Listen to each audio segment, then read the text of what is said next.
She always said it the same way. Not dramatic, not guilty, not even rushed. "I'm working late again tonight. Don't wait up."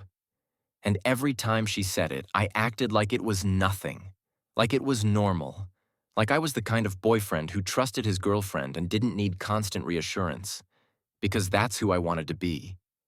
We'd been together almost 2 years, long enough that her toothbrush lived next to mine, long enough that her favorite hoodie somehow ended up in my closet and stayed there permanently, long enough that I'd started picturing a real life with her, not just a relationship. I knew her patterns. She liked iced coffee even in the winter. She always wore her hair in a tight bun when she was stressed. She hummed without realizing it when she was doing something that required focus, like cooking or organizing. And she always texted me in little bursts when she was at work. Running behind. Meeting ran over. "Sorry, babe, can't talk." It wasn't a lot, but it made me feel included. Like we were still a team, even when life got busy. Then, in the span of 1 month, those little bursts disappeared. Not all at once. Quietly. Gradually. In tiny changes that your brain keeps trying to explain away. She stopped sending the random memes. She stopped asking how my day was. She stopped falling asleep on my chest on the couch. And her late nights became constant. Monday, late. Tuesday, late. Thursday, late. Saturday, surprisingly late. When I asked about it, she always had an answer ready. "It's quarter end. We're slammed. Someone called out. I had to cover. My boss needed help with a report." She worked in marketing for a mid-sized company. Deadlines were real. Stress was real. I didn't want to be the insecure boyfriend who didn't understand ambition. So I smiled and told her I was proud of her. I offered to bring her dinner when she was stuck at the office. She'd respond with a quick, sweet message. "No, it's okay. I already ate." Or, "Don't worry, I'll grab something." At first, that made sense. Then it started feeling off. Because she didn't just work late. She stayed unreachable. If I called, it rang longer than it used to. If I texted, the responses became shorter, sometimes hours apart. And when she finally did come home, she didn't look like someone exhausted from spreadsheets and meetings. She looked light, like her night had been full, like she'd been laughing. The first time I noticed, I told myself I was being paranoid. I had no proof. I had no reason to accuse her. But my gut didn't care about proof. My gut only cared that something in the air had changed. The biggest shift was her phone. It used to be tossed on the couch, face up. It used to sit on the kitchen counter while she cooked. It used to charge beside the bed like it was just another object in our shared space. Then it became glued to her. If she went to the bathroom, it went with her. If she showered, it sat inside the bathroom on the counter. If she walked to the other room, she carried it. And if I even glanced at it, she did that thing people do when they're trying to act casual, but they're not. A quick hand movement, a subtle tilt, a screen going dark. One night, she came home close to midnight. I was half asleep on the couch, TV still on, blanket pulled over my legs. I'd been waiting for her. Not because I wanted to police her, because I missed her. When she walked in, she didn't look stressed. She didn't look apologetic. She looked polished. Her hair was down, not tied back. Her lipstick had been reapplied. Her perfume hit me before she even reached the kitchen. She smiled at me like nothing was wrong. "Hey, baby. Sorry, it was crazy tonight." I sat up, rubbing my eyes, trying to process the sight of her. "Crazy how?" I asked. She kicked off her heels and shrugged. "Just work stuff. You know how it is." But I didn't. Not anymore. I watched her walk to the kitchen and open the fridge, pulling out the water bottle like she was just stepping into any normal night. She moved differently, like she had energy in her shoulders, like she'd been seen. And that's the part nobody warns you about. When someone is cheating, it's not always that they look guilty. Sometimes they look alive. She came back to the couch, sat down, and leaned in to kiss me. I let her. And the moment her lips touched mine, I knew something I didn't want to know, because the kiss felt rehearsed, like she was checking a box, like this was the part where she reminded herself she still had a boyfriend at home. I pulled back slightly and tried to keep my voice steady. "Do you want to talk for a minute?" She blinked, then smiled. "About what?" "About us." Her smile tightened. "We're fine, aren't we?" The way she said it made it feel like a warning, like the conversation was about to become inconvenient. I stared at her for a second, then forced a small laugh. "Yeah, we're fine." Because I didn't want to do it. Not like this. Not half asleep, with no facts, no certainty, no leverage. But the next morning, I woke up with a dull ache behind my ribs that wouldn't go away. At work, I couldn't focus. My brain kept replaying the details like it was trying to catch a mistake in a movie. The lipstick, the perfume, the energy, the phone. For the rest of that week, I watched her more closely. Not in a controlling way, in a desperate way. Like a person standing on a boat they know is sinking, trying to convince themselves the water isn't rising. She left earlier. She came home later. And the little things started stacking up. She'd shower the moment she got home. She'd wash her clothes separately sometimes. She'd suddenly care more about her appearance, even on nights she claimed she'd been stuck in the office. Then came the first slip. It was a Thursday. She was in the bedroom getting ready, and I was in the kitchen cleaning up after dinner. She hadn't touched her plate much. She kept checking the time like she was late for something. I tried to keep the mood light. "You're leaving again?" She walked out adjusting her earrings. "Yeah, I have to go back. We have a client call with someone on the West Coast." "At 9 at night?" I asked. She hesitated, then nodded. "Time zones." I nodded too, like I understood. But I didn't, because she'd never once mentioned a client call at night before. And marketing doesn't usually require earrings and perfume, especially not for a remote call. She grabbed her purse and kissed my cheek. "Don't stay up." Then she left. I watched her from the doorway as she walked to her car and drove off. And I did something I never thought I'd do in a relationship. I followed her, not like a movie, not speeding down the highway or hiding behind bushes. I just got in my car a few minutes later and drove the same direction. My hands were shaking. My heart felt like it was trying to break out of my chest. I kept telling myself I was overreacting. I kept telling myself that if she really was just going to the office, I'd turn around at the last second and feel like the biggest idiot on earth. But she didn't go to the office. She didn't even go near it. She drove across town to a part of the city we rarely went to together, a more upscale area with restaurants and little bars that looked like they were designed for first dates and second chances. She pulled into a parking lot next to a place with warm lights and outdoor seating, and she sat in her car for a moment, like she was waiting. I parked further away, far enough that I didn't look obvious, but close enough to see her clearly. She checked her phone. Then she smiled. Not a polite smile. Not a forced smile. A real one. The kind I hadn't seen aimed at me in weeks. And then a guy walked up to her car. He didn't look like a coworker.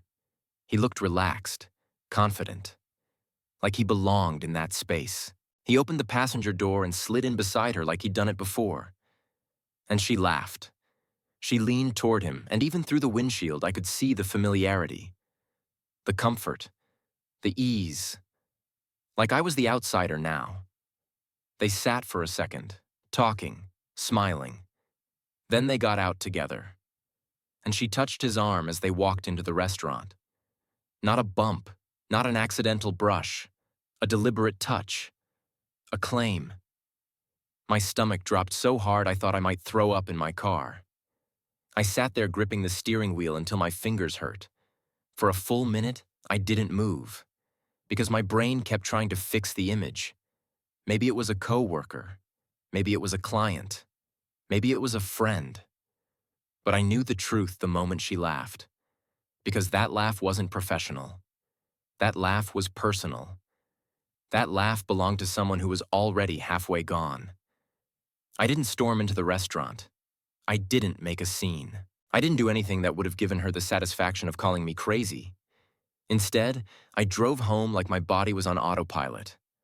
When I walked back into our apartment, it looked exactly the same. Her shoes by the door, her jacket hanging on the chair, her makeup bag on the bathroom counter. Everything looked normal. But I felt like I'd stepped into a museum of a relationship that was already dead. I sat on the edge of the bed and stared at the wall. I didn't cry. I wanted to. But I felt too numb for tears. That numbness stayed with me through the next few days. I didn't confront her yet. Because the weirdest part about betrayal isn't the anger. It's how quickly your brain becomes a detective. You start connecting dots you didn't even know existed. You start remembering details with new meaning. Like the night she came home and immediately showered. Like the way she'd suddenly started going to the gym more often. Like the new lingerie I found folded in the drawer that I never saw her wear for me. Like the way she'd turned her phone away when she texted. It was all there. I just didn't want to see it. On Saturday, she told me she was working late again. I didn't react. I just nodded and said, okay. She looked relieved, like I was making her life easier. Like my silence was a gift. And that's when something in me hardened. Because I realized I'd been trying to save a relationship that she'd been actively dismantling behind my back. She kissed me before she left. I let her. And when the door closed, I stood there for a second, staring at it. Then I walked into the bedroom, opened my laptop, and did something I'd never done before. I logged into our phone plan account. I wasn't proud of it. But pride was a luxury I didn't have anymore. We shared the plan. My name was on it. I paid most of it. She sent me her half every month like it was just another bill. And on that account, I could see call logs. Not the content of messages, not the texts, but the numbers, the frequency, the timing. I searched through the last month, and there it was. A number I didn't recognize. Called almost every day. Sometimes for 5 minutes. Sometimes for 40. Sometimes for over an hour. Usually in the evenings. Usually right before she told me she was too busy to talk. I stared at that number like it was a hole in the floor. Then I copied it and pasted it into a search. It didn't take long to find a name. And when I did, I felt something crack inside me. Because it wasn't a random guy. It was someone connected to her world. Someone she'd mentioned before, casually, like he was nothing. A guy from her office building. Not her company, but the building. A guy who worked in sales for another firm on a different floor. She'd brought him up once months ago, saying he was annoying but funny. He always flirts with everyone, she'd said. I remembered laughing. I remembered telling her she could handle it. I remembered trusting her. Now I was staring at his name on my screen, and it felt like my whole relationship had been a slow-motion joke. That night, she came home just after midnight again. Same perfume, same energy. And I didn't even feel surprised. She walked in, saw me sitting on the couch, and paused for half a second, like she wasn't expecting me to be awake. Then she forced a yawn. Hey, babe. Sorry, we ran late. I looked at her calmly. Where were you? She blinked.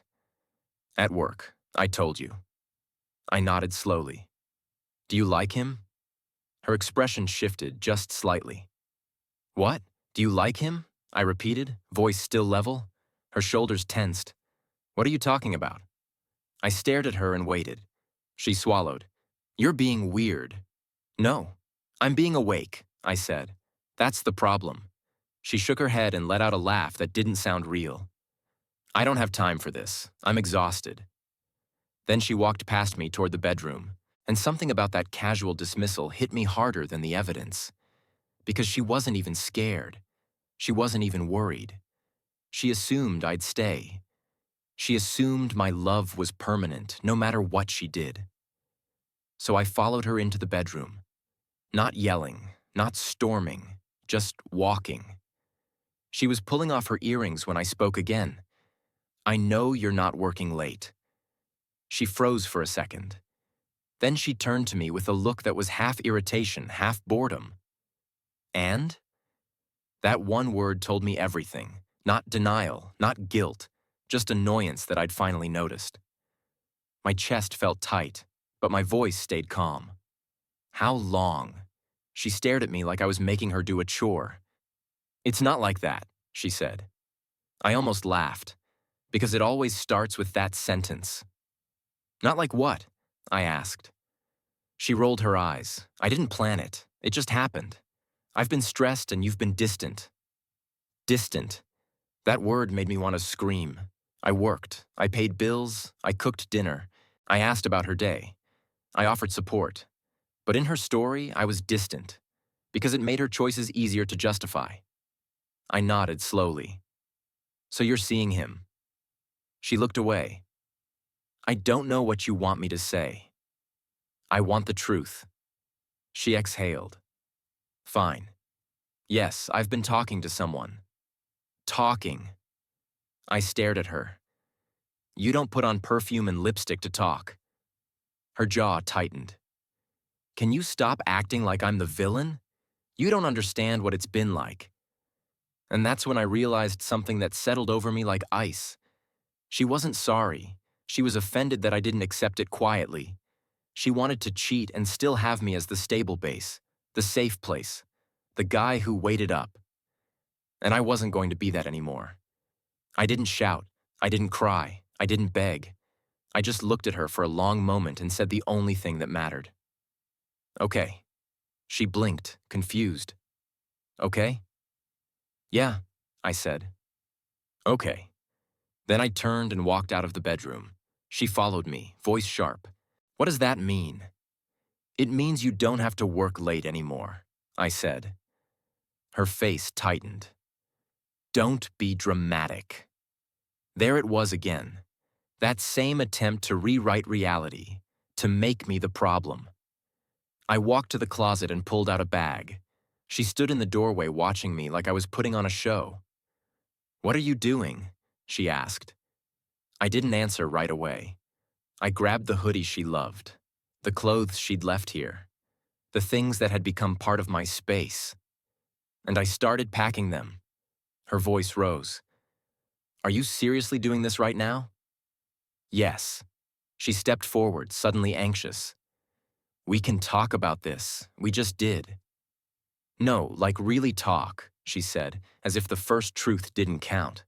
Like I needed to sit down and let her negotiate the value of my dignity. I zipped the bag. She crossed her arms. So you're just going to throw away 2 years over this? I finally looked at her fully. You threw it away. I just found out. Her eyes flashed. You're not perfect either. I almost smiled. Because it was predictable. When someone gets caught, they don't want accountability. They want balance. They want to spread the blame around until the betrayal looks like just another messy relationship issue.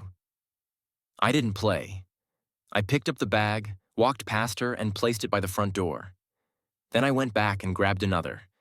She followed me, now fully panicking. Where am I supposed to go? I looked at her. You're not homeless. You have a car. You have friends. And apparently, you have someone you've been excited to see at night. Her mouth opened, then closed. She was used to being the one with control, used to deciding what happened next. And the moment she realized I was serious, her tone changed, softened, became almost sweet. Babe, come on, don't do this.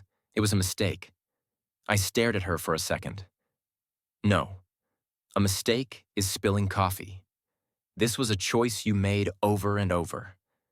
She started crying then. Not loud, not messy, just quiet tears, like she was trying to look tragic. And I felt nothing. Not cruelty, not satisfaction, just the absence of attachment. Because the part of me that loved her had been dying slowly for weeks, and tonight was the confirmation. I opened the door. She stood frozen, eyes wide, tears on her cheeks. You're really kicking me out? I looked at her calmly. No, I'm letting you go. Then I stepped back and waited. For a moment, she didn't move. Then she grabbed the bag and walked out. When she reached the hallway, she turned around one last time. "You're going to regret this." I didn't respond. Because the only people who say that are the ones who believe you don't have options. The door closed, and the apartment went quiet. I stood there for a long time, listening to the silence, waiting for the wave of pain to hit. But it didn't come. What came instead was relief. The kind of relief you feel when you've been carrying something heavy for too long and you finally set it down. I sat back on the couch and stared at the black screen of the TV. Then I laughed once. Not because it was funny, because it was surreal how quickly a person could become a stranger. The next morning, she texted me like nothing had happened. "Can we talk?" I didn't reply. An hour later, "I'm sorry. I didn't mean for it to go that far." I still didn't reply. Then, "You're seriously going to ignore me?" That one made me smile, because she wasn't apologizing to repair the damage. She was apologizing to restore access, to get her safety net back. I finally answered with the simplest truth I had. No. A minute later, she called. I let it ring. Then she sent another text. "You can't just erase me." I stared at that message for a second, then typed back. "You erased us first. I'm just cleaning up what you left behind." Then I blocked her, not as revenge, as a boundary. That week, I moved her remaining things into boxes. I did it quietly, like someone packing up the pieces of a chapter that didn't deserve to keep living in my home. When she showed up to pick the boxes up, she looked different. No lipstick, no perfume, no energy. She looked like someone who had realized too late that the person who loved her wasn't obligated to keep loving her through disrespect. She stood in the doorway and whispered my name. I didn't invite her in. I just handed her the boxes one by one. She held them like they weighed more than they did. When she reached for the last one, her hands shook. "I didn't think you'd actually do it," she said. I nodded. "I know." She looked up at me with wet eyes. "He's not you." I didn't flinch. That wasn't a compliment. That was regret. And regret is the sound people make when their choices finally have consequences. I held the door open. "Take care of yourself," I said. She hesitated, like she wanted to say more. Like she wanted one last chance to rewrite the ending. But the ending was already written. She walked away. And when I closed the door, I didn't feel like I'd lost something. I felt like I'd returned to myself. Because the worst part about being lied to isn't just the betrayal. It's the way you start doubting your instincts, your worth, your reality. Leaving her wasn't dramatic. It wasn't revenge. It was clarity. She said she worked late. But the truth was, she was building a life without me. So I stopped waiting up. And I started living mine. Weeks later, I realized something I wish I'd understood sooner. If someone really loves you, they don't hide you. They don't risk you. They don't treat your trust like something disposable. They protect it. And when they don't, you don't have to beg them to value you. You just have to walk away. Quietly, completely, and never look back.